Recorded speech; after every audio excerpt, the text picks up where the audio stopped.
Rais wa Marekani na mwanajeshi mstaafu wa jeshi la Marekani Mheshimiwa Danielle Sutton na mume wake na watoto wao wawili Demetrius pamoja na Serena wanaingia South Africa kwenye kikao kujadili sera ya namna ya kusaidia wakulima wa kusini mwa jangwa la Sahara na hela ya kidijitali itakayowasaidia kufanya manunuzi ya bidhaa kwa njia rahisi zaidi za mtandaoni na kufikishwa mpaka sehemu ambapo wapo. Kikao hicho kinahudhuriwa na viongozi wa G20 kwa ajili ya kujadili swala hilo. Wakati mambo yote yakiwa yanaonekana kwenda vizuri, kumbe mlinzi mmoja wa kutoka vikosi maalum vya ulinzi wa viongozi wa marais amepanga njama ya kuwateka viongozi kwa halaghai wananchi ili apate hela kwenye wallet yake ya cryptocurrency. Mimi nakuletea recap hii, naitwa Winani. Ni matumaini yangu kwamba umesha subscribe kwa wa kwanza kupata updates za recap kila ninapokuwa naziachia.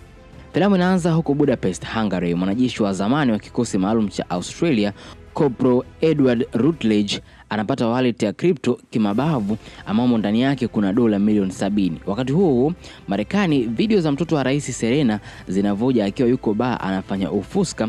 Hivyo mama panapokusimama kuzungumza na waandishi wa habari wanajiuliza kwamba atawezaje kulinda usalama wa nchi wakati mtoto wake mwenyewe tu hawezi kabisa kumlinda. Hivyo rais anaamua kuondoka tu jukwani baada ya kuaibishwa kisa mtoto wake. Hivyo anaamua yeye na mume wake Derek kwamba watawachukua watoto wao pia Demetrius pamoja na Serena kwenda mpaka Afrika Kusini kwa ajili ya kikao cha G20. Ajenda kubwa ikiwa namna ya kuwasaidia wakulima wa kusini mwa jangwa la Sahara kuweza endesha kilimo chenye tija zaidi. Sasa sababu Afrika Kusini ikapata nafasi ya kuendesha kikao kikubwa zaidi duniani, wakahakikisha usalama wao umehimarishwa.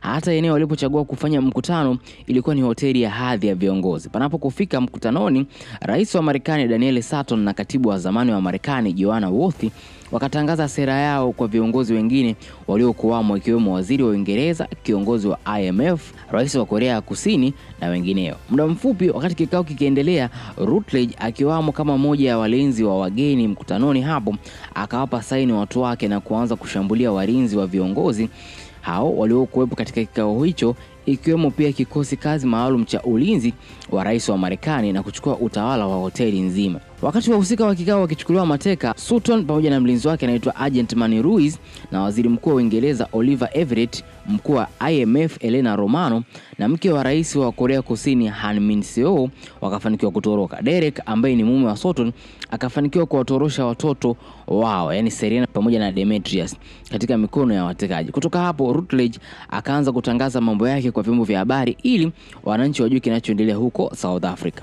Rutledge akidai kwamba viongozi ni mafisadi na wanatumia hela za watu vibaya na kuwasihi wananchi wawekeze katika cryptocurrency ambayo ni hela ya kidijitali inayotumia mifumo ya kielektroniki kufanya miamala bila kutegemea vitu kama benki ili kuwekezwa. Kwa hiyo inakuwa ni njia fulani ambayo inakuwa nje kabisa ya mifumo ya serikali.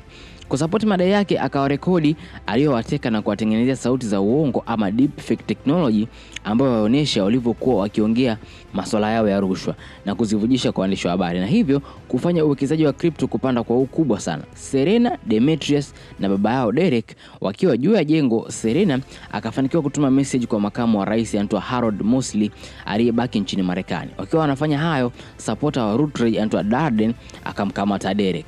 Huko Sutton naye akapambana na waasi ambao ni waumini wa Rutledge akiwa na mlinzi wake yule jamaa anaitwa Ruiz, ambaye baada ya muda akaishia kuumia kwa sababu ya yale mapigano na kuongoza wengine wale ambao walitoroka nao kwenye gari ya rais wa Marekani almaarufu The Beast. Ndani kule kwa viongozi, waziri mkuu wa Australia na rais wa Korea Kusini kwa bahati mbaya sana wakauliwa na Rutledge katika mabishano. Na muda huo tayari Darden akawa amemleta Derek aliyomkamata kwa Rutledge. So akampigia Sutton kupitia radio calls na kumwambia kwamba ana mume wake na soon tu wanakamata pia na hata hao ambao ni watoto wake.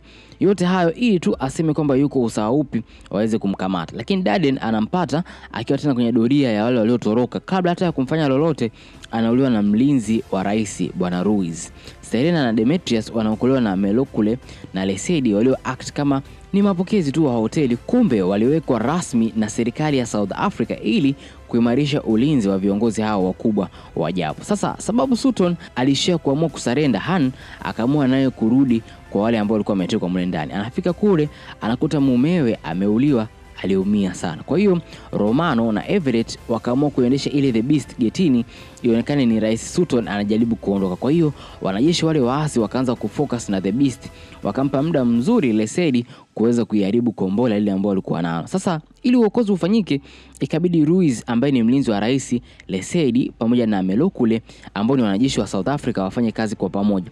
Ruiz akazima taa za jengo zima, sababu Lesedi na Melokule wanalijua nje ndani, wakapita mpaka walipo wanajeshi wa Rutledge na kuua watu wa Rutledge kadhaa. Mheshimiwa rais mpaka muda huo akawa tayari kasarenda kwa Rutledge ili aweze muokoa mume wake. Ikamfanya Rutledge atumie sauti yake kufanya deepfake technology, ambapo ilipotumwa tu ikaangusha uchumi wa Marekani na cryptocurrency wallet yake ikapanda mpaka dola bilioni 150. Akimsingizia zaidi Sutton kwamba anatumia vibaya faida yake ya kuwa rais pamoja na heshima aliopewa kupambana katika vita ya huko Iraq. Wakati hayo yakisonga na mabishano kuendelea, Rutledge akamshuti Derek akiwa anaendelea kupambana na Sutton, anayetamani kumuokoa sana mume wake ambaye yuko hapo kafungwa. Han, mke wa aliyekuwa rais wa Korea Kusini, anapata hasira na kumchoma kisu, hivyo kusababisha Rutledge kuamua kuondoka tu, lakini wakati anaondoka alikuwa ameangusha wallet yake. Hayo yote yalikuwa yakifanyika upande wa pili tofauti na mateka wengine walipo. Kwa bahati nzuri, upande wa pili kule timu maalum ya wanajeshi iliyotumwa ikawaokoa mateka, na huku kwa Sutton kumbe Derek alikuwa amevaa bulletproof vest ndio ikamsaidia kupona. Sema muda wote mkuu wa hazina Bibi Joanna Worth alikuwa kwenye jambo moja na Rutledge, na Sutton ndo akaja kugundua mwishoni kabisa kwamba Worth alikuwa akimzunguka muda huu wote. Mwanamama malalamiko yake akawa kwamba yeye ndo alipaswa kuwa rais wa Marekani, lakini ghafla Sutton akachukua nafasi yake. Sasa yeye akabakiwa tu kuwa katibu hazina. Sutton ikabidi amkumbushe kwamba yeye alichaguliwa, sio kwamba aliwekwa tu na mtu kutoka popote. Ghafla akaingia mwanae Demetrius na kumwambia mama kwamba Serena kachukuliwa na Rutledge ili aweze kutoroka naye kiulaini kwenye helikopta. Mawazo ya Rutledge ni rahisi tu kwamba wallet yuko nayo bado, kumbe ameshaiangusha muda mrefu sana. Hivyo Sutton anatokea na kumuonesha wallet, anakuwa hana namna zaidi ya kubaki na kutafuta namna ya kuichukua ili aondoke nayo, kwa sababu wallet ina mpunga mrefu sana.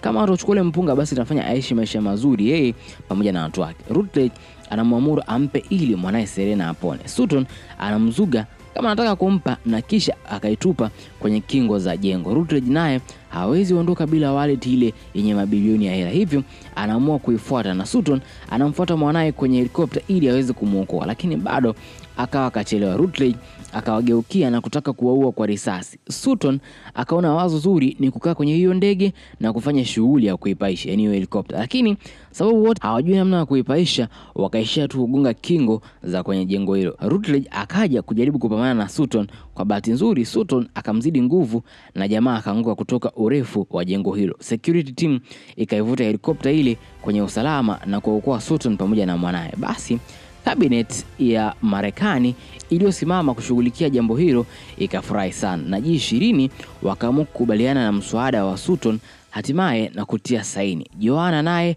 muda wake uliobaki kwa kusaliti serikali akapelekwa jela. Mwishoni kabisa yaonekana familia ya rais imerudi ikulu na wana furaha tena kama familia moja kubwa. Asante sana kwa kutazama recap hii ya G20.